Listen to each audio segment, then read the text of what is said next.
Hello, how is it going, everybody? Let me just double check this audio, make sure we're not lagging. Today we're going to be jumping into Psalms chapter 56, a prayer for relief from tormentors. And it looks like we're going to be getting a few different prayers today. 56, 57, they're both prayers. So let's jump right into this. Let me get this audio up here. Okay, let's go.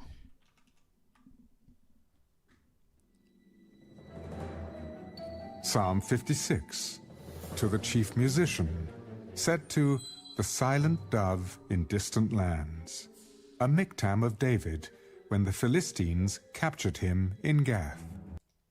What was a miktam again? Let me look that up.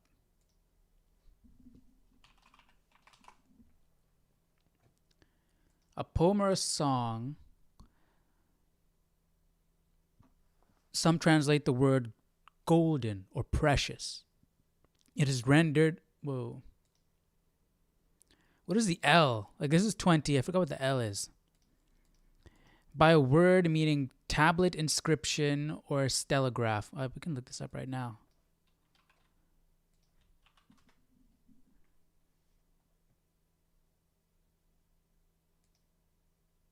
Wait, is it not a Roman numeral?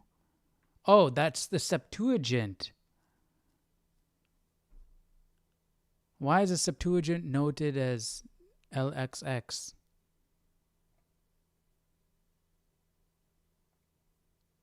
This is a translation of the scriptures. It is also known as LXX, which is the Roman numeral for, you guessed it, 70.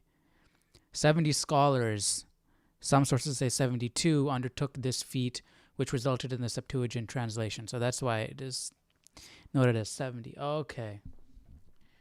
That's interesting.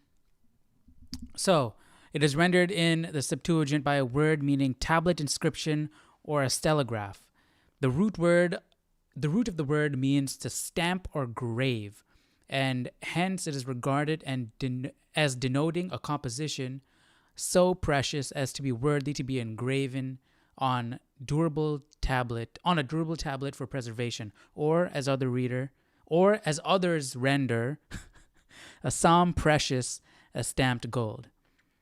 From the word kethem, fine or stamped gold. That's interesting. So this is a precious psalm. The silent dove in distant lands. Let's see if that could be found today still. The silent dove in distant lands. I spelled distant wrong.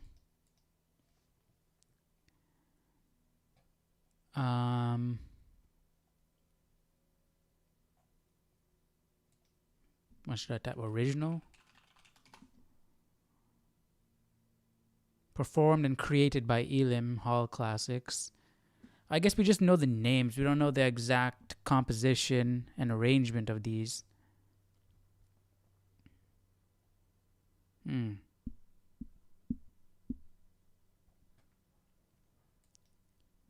Oh, this is just someone's blog post with that name. But that would be cool, man, if we actually knew the arrangements and the actual composition of these pieces. The silent dove in distant lands. And then we can actually put this psalm to words and hear what it actually sounded like. That would be so cool. But anyways, let's get on with this one. Philistines captured him in Gath. Be merciful to me, O God, for man would swallow me up. Fighting all day, he oppresses me. My enemies would hound me all day, for there are many who fight against me, O Most High. Whenever I am afraid, I will trust in you. In God, I will praise his word. In God, I have put my trust. I will not fear. What can flesh do to me? All day they twist my words. All their thoughts are against me for evil. They gather together, they hide, they mark my steps. When they lie in wait for my life, Oh, audio Shall just they cut out. escape by iniquity? In anger, cast down the peoples, O God. You number my wanderings. Put my tears into your bottle. Are they not in your book? When I cry out to you, then my enemies will turn back. This I know, because God is for me. In God I will praise his word. In the Lord I will praise his word. In God I have put my trust. I will not be afraid. What can man do to me? Vows made to you are binding upon me, O God. I will render praises to you, for you have delivered my soul from death. Have you not kept my feet from falling, that I may walk before God in the light of the living? See, a lot of these prayers are like David thinking out loud. You know, it's saying, what can man do to me? He's not genuinely asking that of God. He knows the answer. For you have delivered my soul from death. Have you not kept my feet from falling, that I may walk before God in the light of the living? Right? These are things that God already knows, but David is reminding himself of it. So as he's praying, he is building his faith and trust in God. He's reminding himself of all that God has done to him, just as much as he is asking God to relieve him of his tormentors. So it's interesting, right? And also because this is written down, you know, you write differently than you speak, and if you're writing it down, you want to remember it, and it makes sense that he wants to remember these things. Like, he needs to know himself. He needs to remember that man can't do anything to him, right? He has God on his side, so he shouldn't be afraid. So that's cool. That's why I like Psalms. We're getting like an insight into how David works a little bit. So that's cool.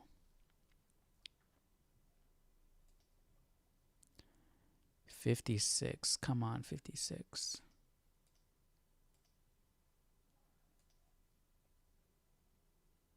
Wait, we just did 56. 57. There we go.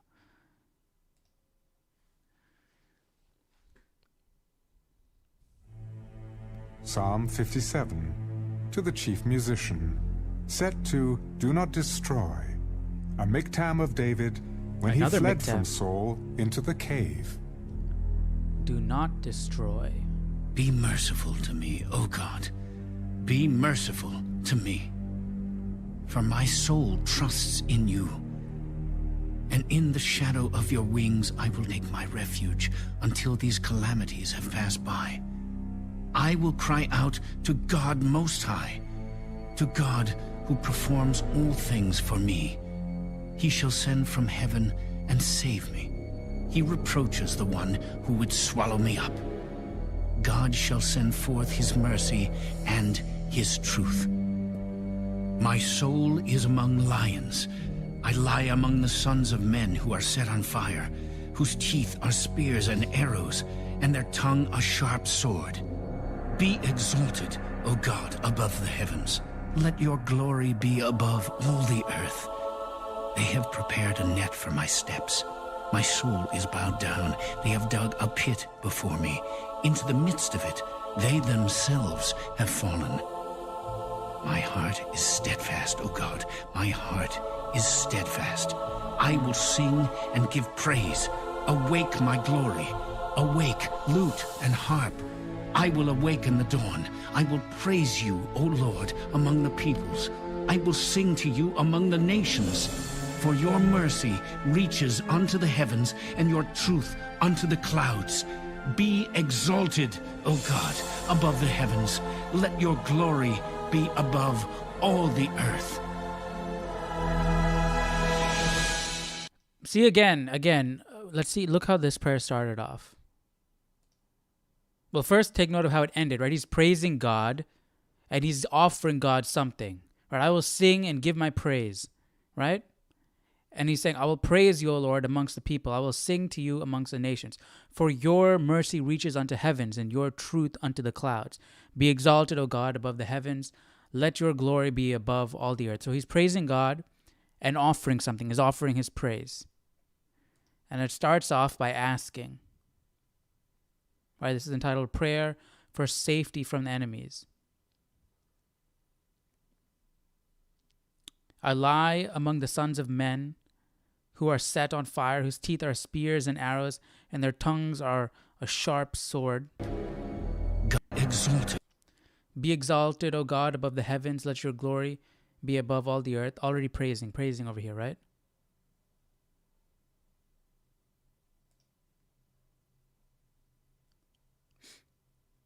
For my soul trusts, be merciful to me, O God, be merciful to me. For my soul trusts in you, and in the shadow of your wings I will make my refuge, until these calamities have passed by. I will cry out to God Most High, to God who performs all things for me. He shall send from heaven and save me.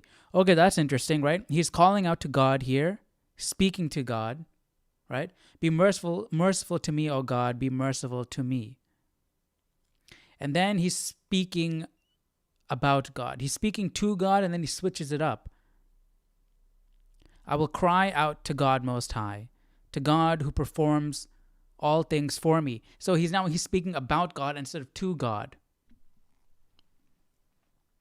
So this ties more into that this is a written record. You know, David is writing this down and not speaking to God in this instance.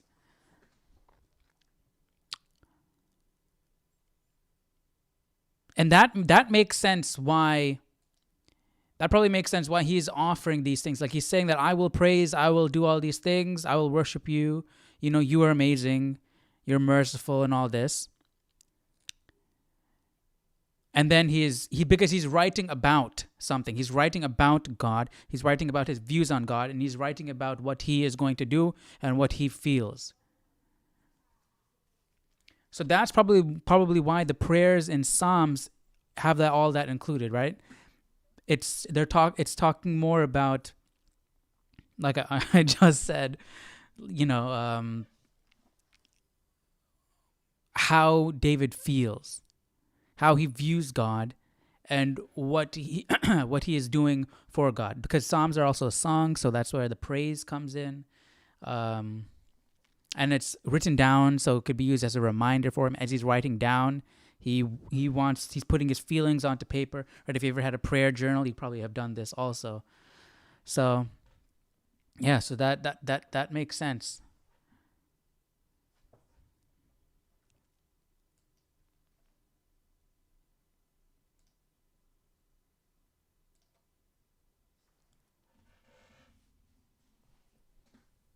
Psalm 58, to the chief musician, set to Do Not Destroy, a miktam of David. Okay, the same song, same. Do you indeed speak righteousness, you silent ones? Do you judge uprightly, you sons of men? No. In heart you work wickedness. You weigh out the violence of your hands in the earth. The wicked are estranged from the womb. They go astray as soon as they are born, speaking lies. Their poison is like the poison of a serpent. They are like the deaf cobra that stops its ear, which will not heed the voice of charmers, charming ever so skillfully. Break their teeth in their mouth, O God. Break out the fangs of the young lions, O Lord. Let them flow away as waters which run continually. When he bends his bow, let his arrows be as if cut in pieces. Let them be like a snail which melts away as it goes, like a stillborn child of a woman, that they may not see the sun. Dang, this is Before kind of your ruthless. pots can feel the burning thorns, he shall take them away as with a whirlwind, as in his living and burning wrath. The righteous shall rejoice when he sees the vengeance.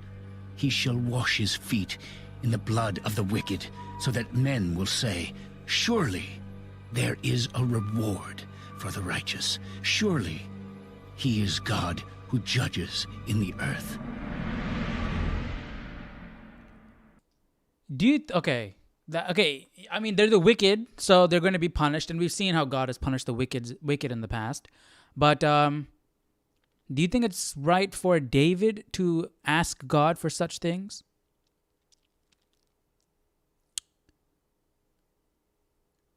Because all human life was created by God. So do you think God would feel some sort of way that one of his creations are asking for the destruction of one of his other creations? You know? That's interesting. Because it's kind of David's calling for like the utter destruction of these people. Break their teeth in their mouth, O God. Break out the fangs of the young lions. Let them flow away as waters which run continually. When he bends his bow, let his arrows be as if cut in pieces. So that means like have the arrowhead fracture into their body.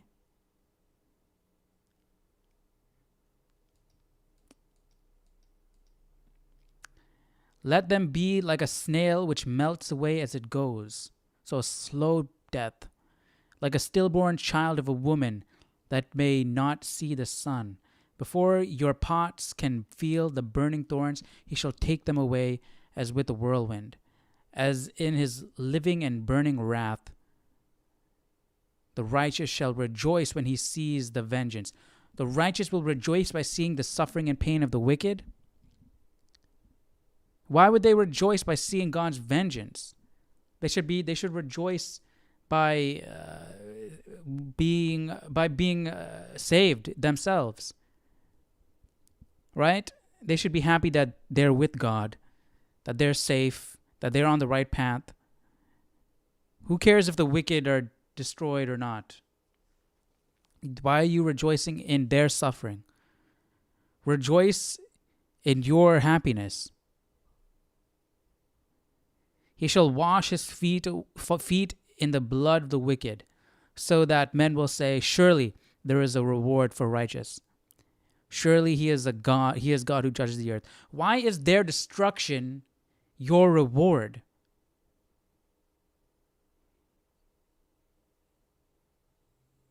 You see what you know what I mean? Like the gifts that God gives you are happiness, your family, your children, the food you have, the money you have, the relationship with him. That's what God gives you. That's what you should be happy about. You shouldn't be happy about the destruction of your fellow man, even though they might not believe what you're believing. Why is that a reward? I don't get that. I'm curious to know what how God feels hearing this. I mean, remember, David is a military man, so he views a victory as a destruction of the enemy, right? That's a victory for him. The destruction of the enemy is a victory for him. So, so maybe that's where this mindset is coming from. Because if you're in a war, you can't win unless the enemy is destroyed. Unless they give up and walk away and go home, and everyone, like a peace treaty is formed and like is signed, and everybody's is fine and happy, and they go home and settle their differences. I mean, if that's the case, then there's no war, right? So yeah, and I guess in David's mind, seeing the destruction of the wicked is something to rejoice about, is a reward, because that is his goal as a military man. That's interesting. That's interesting. Yeah. Oh yeah, I'm curious to see. I'm curious to know like God's commentary on that.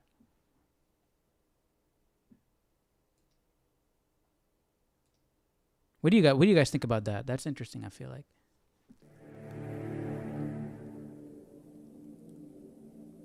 Psalm 59, to the chief musician, set to Do Not Destroy. A miktam of David, when Saul sent men and they watched the house in order to kill him.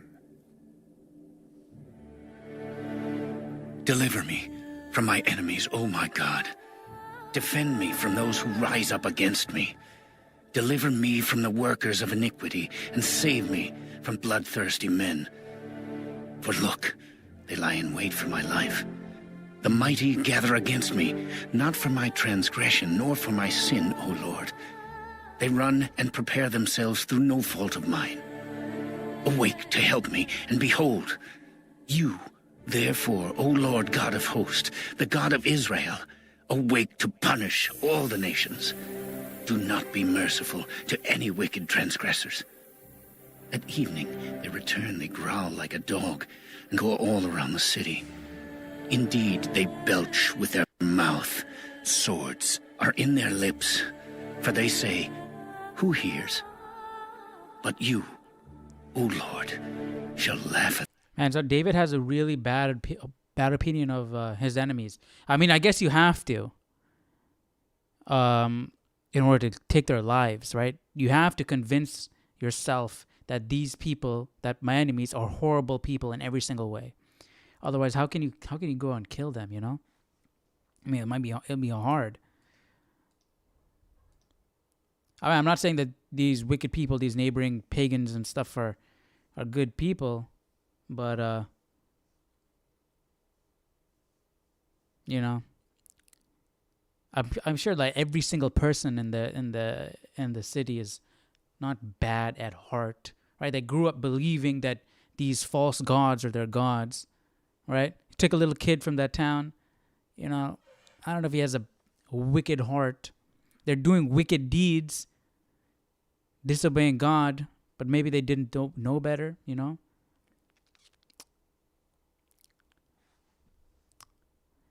But man, I don't know, it's just tough. Tough questions need to be asked when it comes to life and death, you know? My transgression, nor for my sin, O Lord. They run and prepare themselves through no fault of mine. Awake to help me, and behold, you, therefore, O Lord God of hosts, the God of Israel, awake to punish all the nations. Do not be merciful to any wicked transgressors. At evening they return, they growl like a dog, and go all around the city. Indeed, they belch with their Do mouth. not be merciful. Swords are in their lips, for they God say, wants to be merciful. who hears? But you, O Lord. I mean, God has shown Israel mercy over and over again. How can David ask God to not show mercy? You know? Israel has fallen into paganism countless times over and over again. How can he ask God not to show mercy? If God shouldn't show mercy, then God should have wiped out the children of Israel. Remember, Moses had to calm God down. God was about to wipe them all out when they made the golden calf. But Moses talked him down. God showed mercy to you, man. Everybody sins, you know? Everybody does wrong. We're not perfect. That's no way me condoning sin. But David, you did something wrong too. God showed you mercy.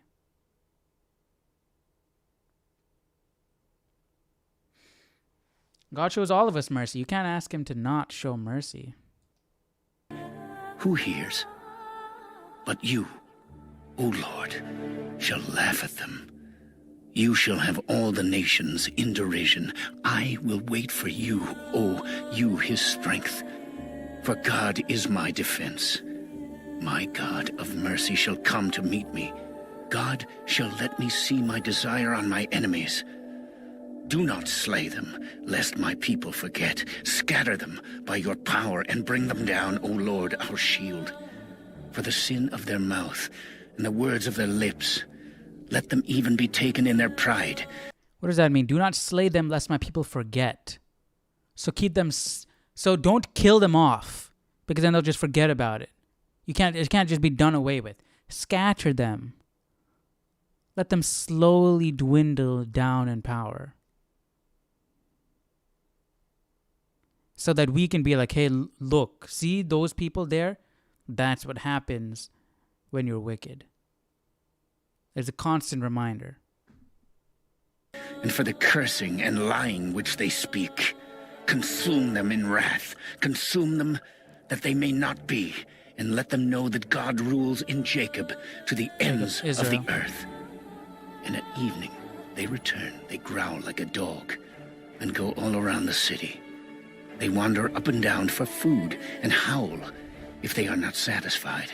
But I will sing of your power. Yes, I will sing aloud of your mercy in the morning. For you have been my defense and refuge in the day of my trouble. To you, O my strength, I will sing praises. For God is my defense, my God of mercy.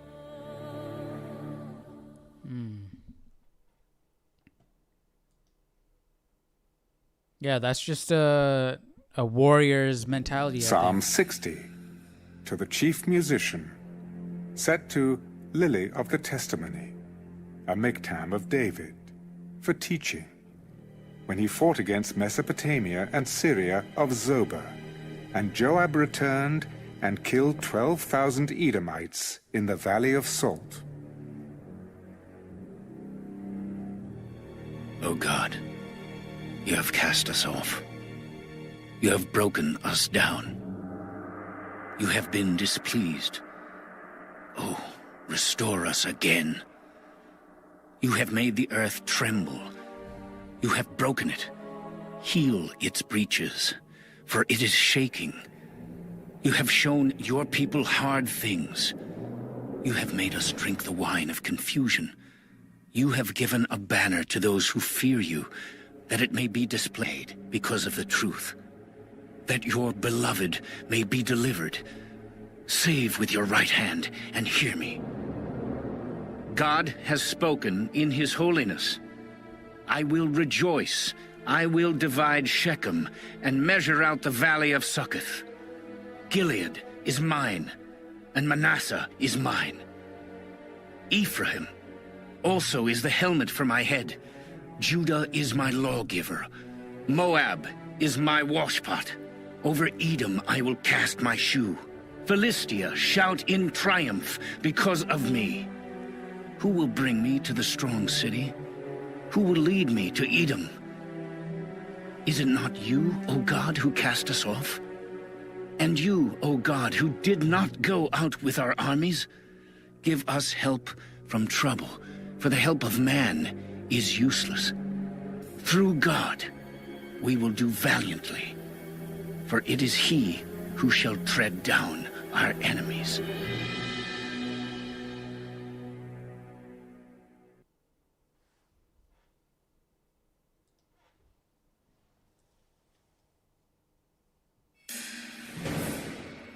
Psalm 61, to the chief musician, on a stringed instrument, a psalm of David. Hear my cry, O God. Attend to my prayer.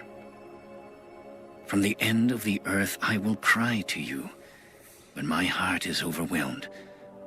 Lead me to the rock that is higher than I. For you have been a shelter for me, a strong tower from the enemy. I will abide in your tabernacle forever. I will trust in the shelter of your wings. For you, O God, have heard my vows. You have given me the heritage of those who fear your name. You will prolong the king's life. His years as Every time I many hear this music, I feel like we're in Rivendell. You have given me the heritage of those who fear your name. You will prolong the king's life. His years as many generations. So he's talking He shall about abide before God his line. forever. Oh, prepare mercy and truth, which may preserve him. So I will sing praise to your name forever, that I may daily perform my vows. Okay. So I was thinking maybe he might talk about God's eternal protection for. I guess he is talking about his people, right? Not just his line, right? Because his line is his people. Hear my cry, O God, attend to my prayer from the end of the earth. I will cry to you. When my heart is overwhelmed, lead me to the rock that is higher than I. For you have been a shelter for me, a strong tower from the enemy. And I will abide in your tabernacle forever. I'm assuming that means, abide by God's law. Be in his house. That means respect and fear God, follow him. Keep God close. I will trust in the shelter of your wings. For you, O God, you have heard my vows. You have given me the heritage of those who fear your name. You will prolong the king's life, his years as many generations.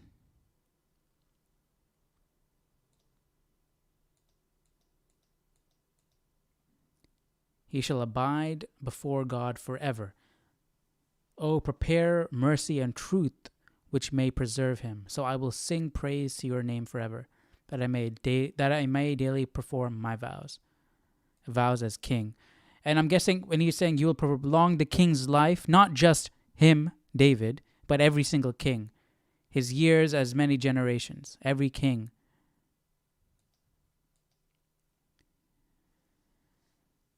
Or is that just an indirect, hey, wink, nudge, nudge, God, please elongate my life so I can live for generations? It looks like he's just talking about the king and the king's line. That's the eternal protection. But I mean, if you're eternally protecting the king, you're gonna be you're protecting the people as well. If the king has the people's well-being in mind. But that's going to be it for today. Tomorrow we'll jump into chapter 62, the calm resolve to wait for the salvation of God. I wonder what's that about, if we're going to get more hints to the Messiah in that. That'll be interesting. We'll jump into that tomorrow. Hope you enjoyed today's reading. And hope you have a great rest of your day. We'll jump into 62 tomorrow. Let's see what 63 is about. Joy in the fellowship of God. And then we jump into the oppression of the wicked again. Oh no, oppressed by the wicked but rejoicing in the Lord.